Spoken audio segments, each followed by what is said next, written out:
കൊട്ടിയൂർ മഹോത്സവത്തിന് മാത്രമാണ് ശബരിമല കഴിഞ്ഞാൽ ചുരുങ്ങിയ സമയം കൊണ്ട് ലോകത്ത് വളരെയധികം ആൾക്കാർ വന്നു പോകുന്ന ഒരേ ഒരു സ്ഥലം.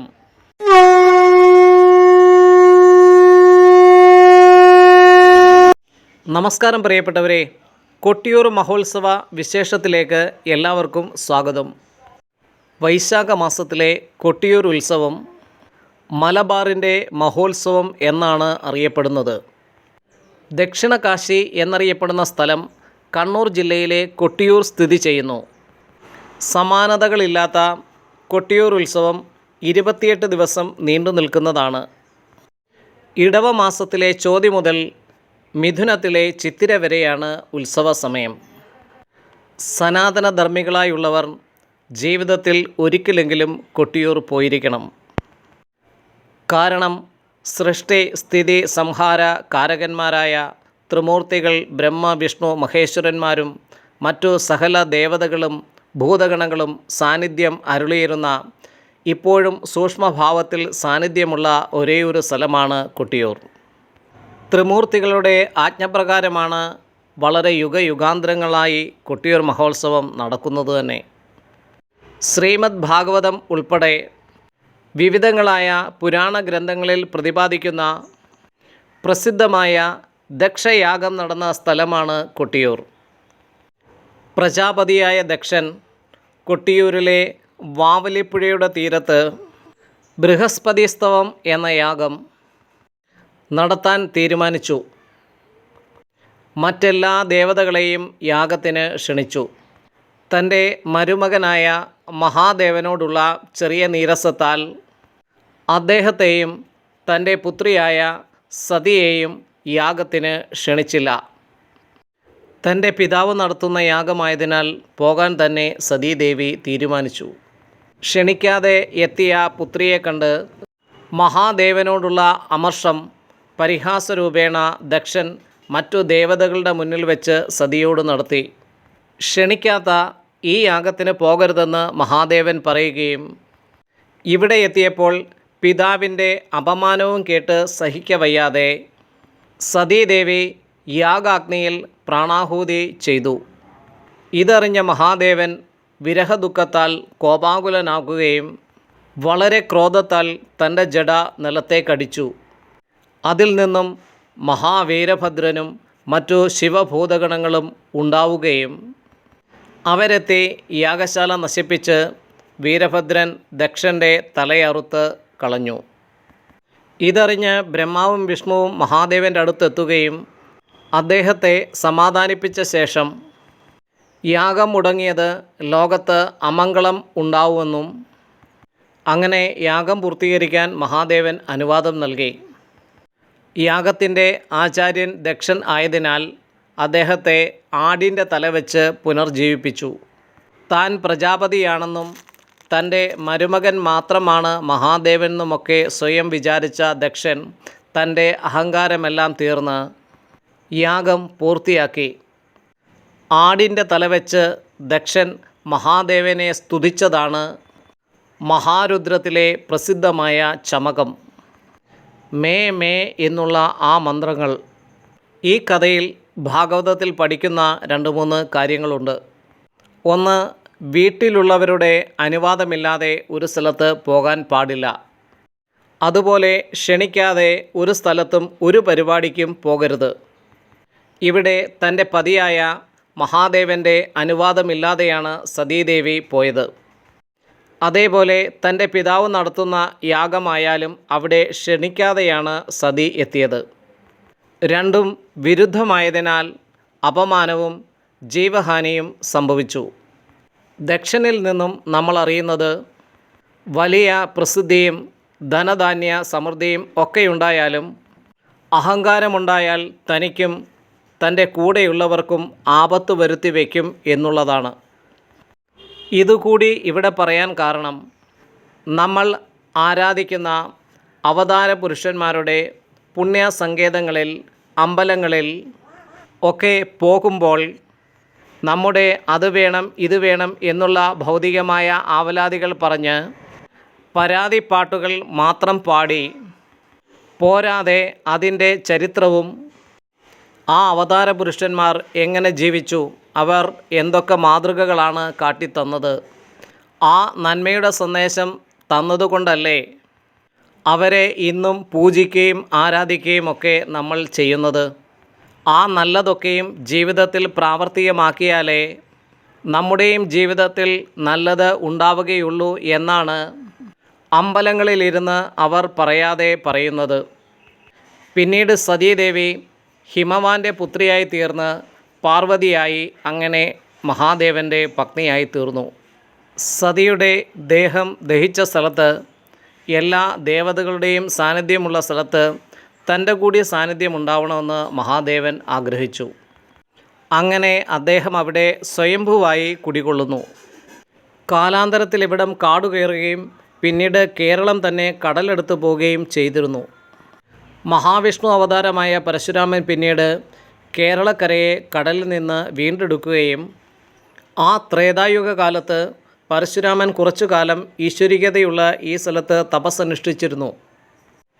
ജമദഗ്നി പുത്രൻ്റെ കഠിന തപസ്സു കണ്ട് തൻ്റെ ഇന്ദ്രപദം നഷ്ടപ്പെടുമോ എന്ന് ഭയന്ന ദേവേന്ദ്രൻ കലികാലത്തിൻ്റെ പ്രതീകമായ കലിയെ പരശുരാമൻ്റെ തപസ്സു മുടക്കാൻ അവിടേക്ക് അയച്ചു. കലിയുടെ ഉപദ്രവം മൂലം തപസ്സു മുടങ്ങിയ ക്ഷത്രിയ കുലാന്തകൻ ക്ഷുഭിതനായി എഴുന്നേറ്റ് കലിയോട് ഏറ്റുമുട്ടി. കലിയെ നിഗ്രഹിക്കാനായി തൻ്റെ ആയുധമായ പരശു മഴു പുറത്തെടുത്തപ്പോൾ കലി ഭയചകിതനായി. പരശുരാമൻ കലിയെ നിഗ്രഹിച്ചാൽ കലിയുഗം തന്നെ ഉണ്ടാവുകയില്ല എന്നു തിരിച്ചറിഞ്ഞ ത്രിമൂർത്തികൾ അവിടെ പ്രത്യക്ഷപ്പെടുകയും മഹർഷിയെ അവർ സാന്ത്വനിപ്പിച്ചു. ശരി, കലിയെ ഞാൻ നിഗ്രഹിക്കുന്നില്ല, പകരം ഞാൻ വീണ്ടെടുത്ത മലയാളക്കരയെ കലി ബാധിക്കരുതെന്ന് ത്രിമൂർത്തികളോട് പരശുരാമൻ ആവശ്യപ്പെട്ടു. അത് സമ്മതിച്ച ത്രിമൂർത്തികൾ മറ്റൊരു കാര്യം പരശുരാമനോടും ആവശ്യപ്പെട്ടു.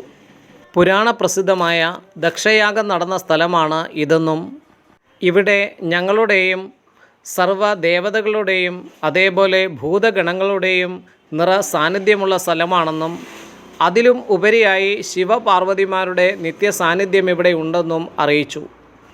അതിനാൽ പ്രകൃതിയും മനുഷ്യനും ഒന്നാണെന്ന് ബോധിപ്പിക്കാൻ, ആ ചിന്തയിലൂടെ ഇവിടെ എത്തുമ്പോൾ അവർക്ക് നന്മയുണ്ടാകാനായി, ജാതി വർണ്ണ വർഗ വ്യത്യാസം ഇല്ലാതാകുവാനായി എല്ലാ സമുദായക്കാരെയും ചേർത്തുകൊണ്ട് പുണ്യമായ വൈശാഖ മാസത്തിൽ ഇവിടെ ഒരു മാസം നീണ്ടു നിൽക്കുന്ന മഹോത്സവം കൊണ്ടാടണം എന്ന് ത്രിമൂർത്തികൾ പരശുരാമനോട് ആജ്ഞാപിച്ചു. പരശുരാമൻ അതിന് സന്നദ്ധനാവുകയും ത്രിമൂർത്തികൾ മറഞ്ഞ ശേഷം മഹാദേവൻ്റെയും പാർവതീദേവിയുടെയും സ്ഥാനങ്ങൾ അദ്ദേഹം കണ്ടെത്തി. പരശുരാമ പ്രണീതമാണ് ഇന്ന് കാണുന്ന ചട്ടവട്ടങ്ങളും ആചാര അനുഷ്ഠാനങ്ങളുമെല്ലാം വൈശാഖ മഹോത്സവത്തിന് ഉള്ളത്. ശങ്കരാചാര്യ സ്വാമികൾ മറ്റ് എല്ലായിടത്തും എന്ന പോലെ ഇവിടെ നഷ്ടപ്പെട്ടു പോയ പല ആചാരങ്ങളെയും പിന്നീട് പുനഃസ്ഥാപിക്കുകയും ചെയ്തു. ഭണ്ഡാരം എഴുന്നള്ളത്ത് നാൾ മുതൽ ഉത്രാടം വരെ ദേവന്മാരുടെ ഉത്സവവും, തിരുവോണം മുതൽ ആയില്യം വരെ മനുഷ്യരുടെ ഉത്സവവും, മകം മുതൽ ഭൂതഗണങ്ങളുടെ ഉത്സവവും എന്നാണ് കരുതുന്നത്. മണ്ണും മഞ്ഞും മഴയും പുഴയും മരങ്ങളും ദേവന്മാരും ഭൂതഗണങ്ങളും മനുഷ്യരും ഒന്നിക്കുന്ന കൊട്ടിയൂർ മഹോത്സവത്തിന് തിരി തെളിഞ്ഞിരിക്കുകയാണ്. ഉത്സവത്തിൻ്റെ ആരംഭം നെയ്യാട്ടത്തോടുകൂടി ആണ്. അതു കഴിഞ്ഞാലുള്ള ചടങ്ങ് ഭണ്ഡാരം എഴുന്നള്ളത്താണ്. പിന്നെയുള്ള ചടങ്ങ് തിരുവോണം ആരാധനയാണ്. അതുകഴിഞ്ഞ് ഇളനീർ വയ്പ്. അഷ്ടമി തിഥിയിൽ ഇളനീറാട്ടം നടക്കുന്നു. അതുകഴിഞ്ഞ് രേവതി ആരാധന എന്ന ചടങ്ങ്. രോഹിണി നാളിലാണ് ധാരാളം ആൾക്കാരെത്തി ദർശനഭാഗ്യം നേടുന്ന പ്രസിദ്ധമായ ആലിംഗന പുഷ്പാഞ്ജലി നടക്കുന്നത്. സതീവിരഹ ദുഃഖത്താൽ താപഗ്രസ്തനായ മഹാദേവനെ മഹാവിഷ്ണു ആലിംഗനം ചെയ്ത് ദുഃഖതാപം ശമിപ്പിക്കുന്നതാണ് ഈ ചടങ്ങ്. സ്വയംഭൂ വിഗ്രഹത്തിൽ കെട്ടിപ്പിടിച്ചുകൊണ്ടുള്ള ആലിംഗന പുഷ്പാഞ്ജലി പാരമ്പര്യമായി നടത്തുന്നത് കുറുമാത്തൂർ ഇല്ലത്തുനിന്ന് ആണ്. അവിടെ അതിന് അധികാരിയായ 91 വയസ്സുള്ള നമ്പൂതിരിയെ എടുത്തുകൊണ്ടാണ് ഈ ചടങ്ങിനായി വരുന്നത്. മണിക്കൂറുകൾ നീണ്ടു നിൽക്കുന്ന ഈ ചടങ്ങ് ആരംഭിക്കുമ്പോൾ ഒരു അനാരോഗ്യവും പ്രകടിപ്പിക്കാതെ നമ്പൂതിരി കൃത്യമായി ഇത് നിർവഹിക്കുന്നു. ഉഷപൂജ, നെയ്യാട്ടം എന്നിവ നടത്തുന്നത് ഉഷകാമ്പ്രം എന്ന ഇല്ലത്തുകാരാണ്. പന്തീരടി പൂജ, 1000 കുടം അഭിഷേകം എന്നിവ ചെയ്യുന്നത് പന്തീരടികാമ്പ്രം എന്ന ഇല്ലത്തിനാണ് അതിനധികാരം. കൊട്ടിയൂരിൽ ഭക്തജനങ്ങൾ സമർപ്പിക്കുന്ന പ്രധാന വഴിപാടുകൾ: സർവ്വ ഐശ്വര്യത്തിനായി നെയ്യാട്ടത്തിന് നെയ്യ് സമർപ്പിക്കാവുന്നതാണ്. രോഗദുരിതങ്ങൾ മാറുവാനായി ഇളനീര് സമർപ്പിക്കാവുന്നതാണ്.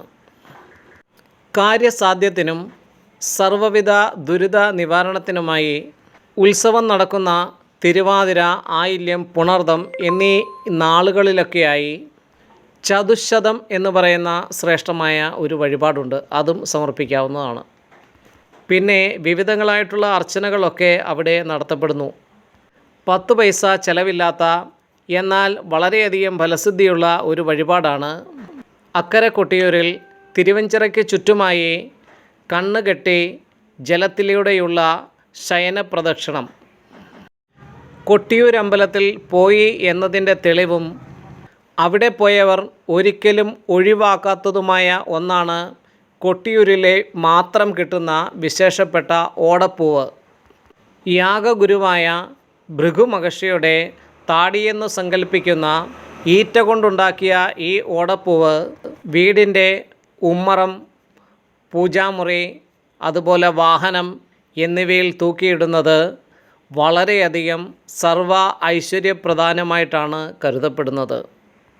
അങ്ങനെ വളവട്ടണം പുഴയുടെ കൈവഴിയായ വാവലിപ്പുഴയുടെ തീരത്തുള്ള അക്കരെ കൊട്ടിയൂരും ഇക്കരെ കൊട്ടിയൂരും നമുക്ക് പറഞ്ഞാൽ തീരാത്ത ഒരുപാട് ഐതിഹ്യങ്ങളും അതുപോലെ തന്നെ വിശേഷങ്ങളും ഒക്കെ നൽകുന്നുണ്ട്.